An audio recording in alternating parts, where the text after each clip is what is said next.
Hey, welcome back to Steve's Classic Garage. Well, I was going to share an unboxing video, but this thing is pretty good and heavy. So I went ahead, pulled it out of the box, and I'm going to show you what I've got going on. This is a 4.3 liter marine intake for a Chevy engine. These are Pinto and Mercruiser. But I'm going to pan down in just a second here to show you exactly what this thing is. It's cast iron. It's really heavy.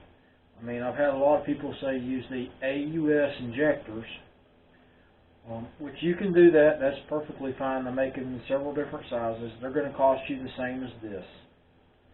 If you look online and you just, I mean, it's about the same price. It's maybe $50 difference. But in my opinion, this is a better way to go. You have external fuel injectors, external fuel rails. You can reach everything that's needed. So, let me pan down.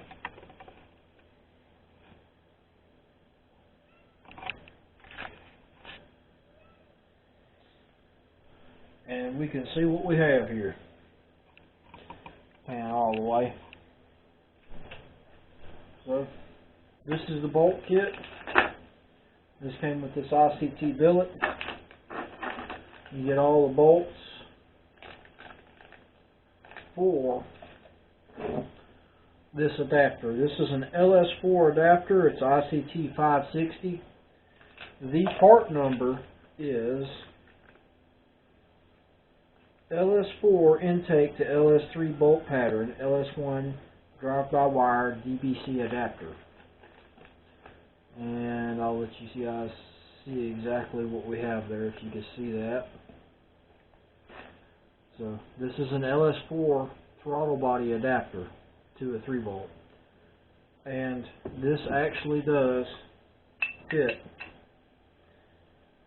the bolt pattern of the marine intake with the electronic throttle body. If you have an older marine intake, they have a 3-volt throttle body, similar, and you can just swap your adapters over. So what you got here is, you can just use this, and actually it's going to go somewhat like this. Take this off, adapt it over to your 3-volt.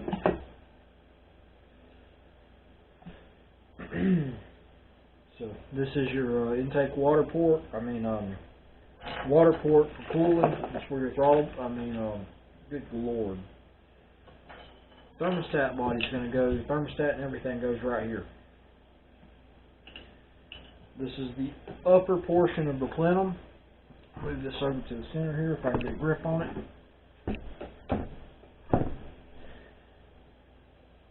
This is supposed to be cast aluminum. The bottom portion is cast iron. Let me move it to center here. I believe this fuel rail may have been bent in transit because it's pointed down, but I'll actually bend this back up. This is a return style fuel system. So if you're using, I believe it's anything older than anything newer than 2004 or 2003, you're going to have to change over to a return style fuel system, or cap this off and do something with this pressure regulator. I would just actually choose to use a return style system. So your pressure regulator is referenced to manifold, vacuum, or boost. So as we can see with this line right here that goes down, it's actually on there pretty good. This right here is a PCV hose. If you're going to use this for turbocharging applications, you're going to want a check valve in line with your PCV valve, or a catch can and a check valve. This is your map sensor.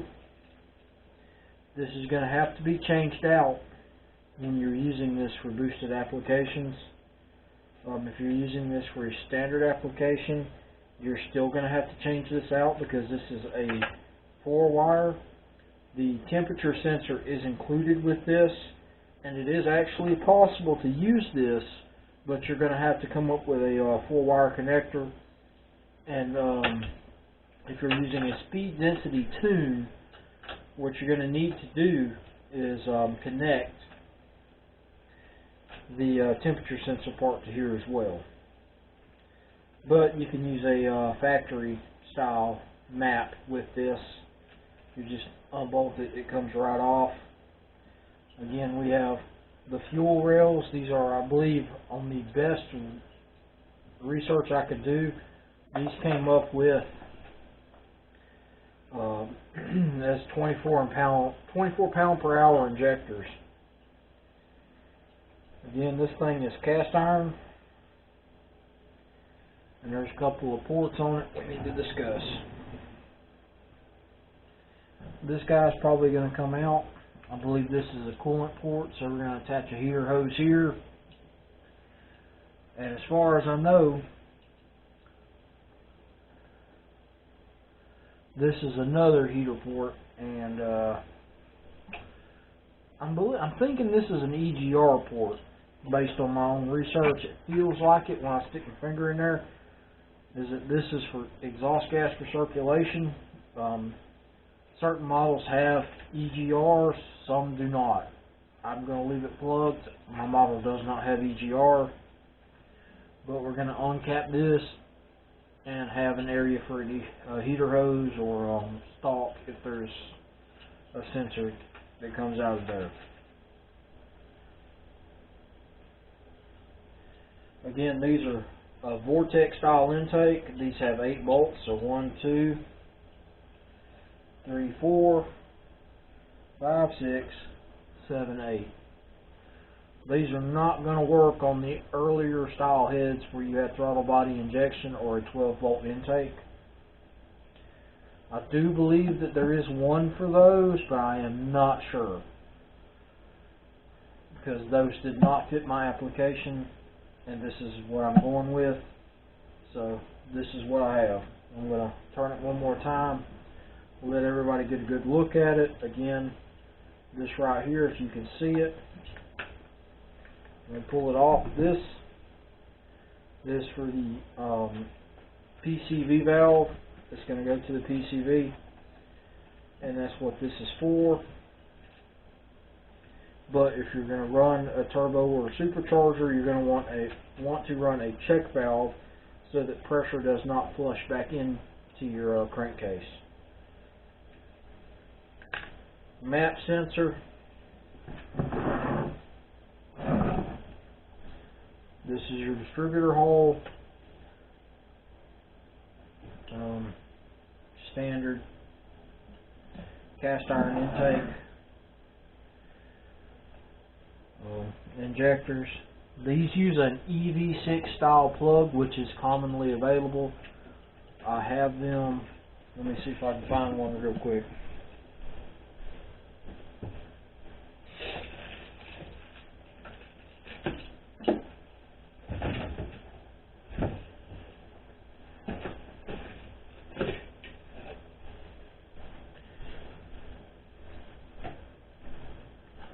This guy right here, on Amazon, I paid like $10 for 6 of them, maybe even less, I can't remember. But plug right on, and if you have the CPFI or the Giant Spider injection, which is going to be on the rear of this intake, there's a wiring diagram when you pull that big cap plug off to the back that you can wire these into. So, or you can use a Chilton's or a Haynes manual to get that.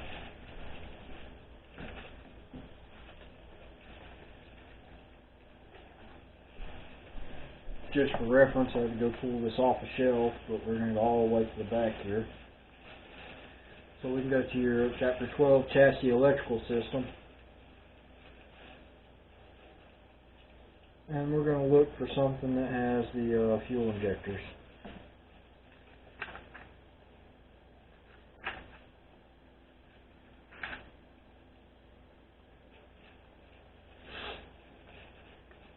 There's a 4-cylinder.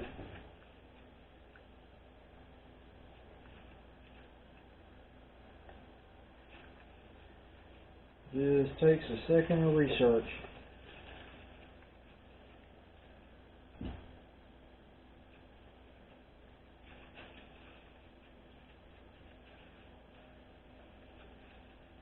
Oh, there's our speakers.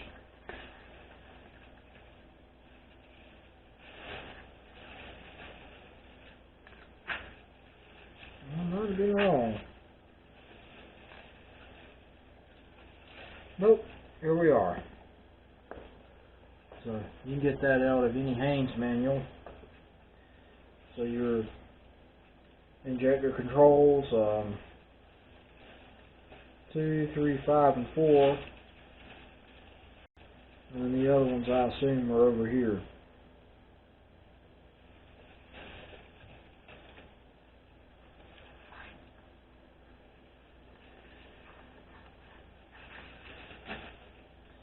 And this is basically just to tell you what color wires that you're going to wire this pigtail to. So for instance, on this, if I go to injector, say number 2, so we'd have light green and black. So the red side, we go to light green, black to black. Injector 3, pink to black. So red to pink, black to black. And or even injector 4, light blue, red to light blue, black to black. And injector 5, which is going to be, looks a little different, which is going to be red to black, black to white. Just according to this, I would double check. Sometimes these things are wrong.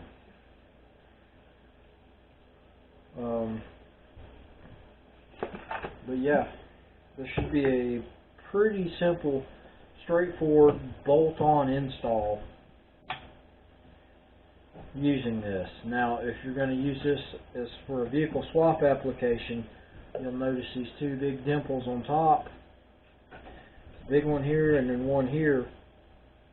And I've actually seen people actually take the map sensor out and drill and tap this. But we're going to need something. If you have a vacuum booster for your brakes, you're going to want to drill and tap this manifold to get vacuum to your brakes. And I'm not really aware of anything else that requires vacuum. I may get into the truck, pop the intake off, and find something different. If I do, I'll make a lot of notes so that I can help everybody out. But my plan so far is to drill this big divot right here, insert a 3/8 hose barb, and then run 3/8 from here to the brake booster.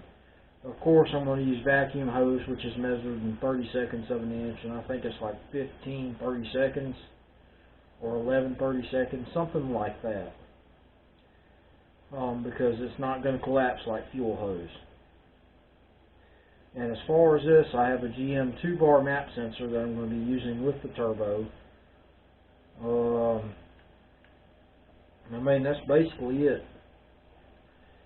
If you've got any questions, feel free to reach out to me. I'm trying to get into this as quickly as possible and go from there. I'm going to pan this guy back up and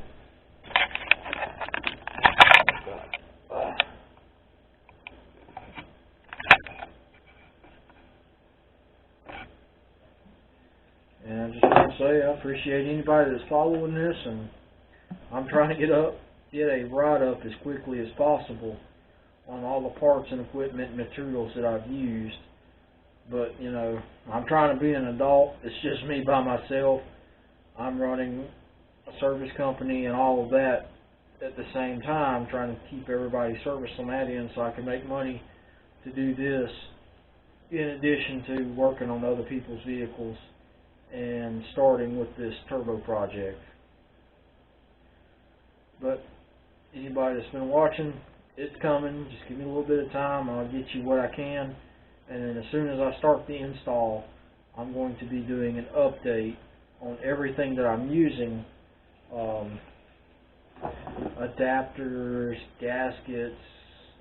I'm going to be as thorough as I can and possibly even provide the base tune file that I'm going to use to get this V6 started.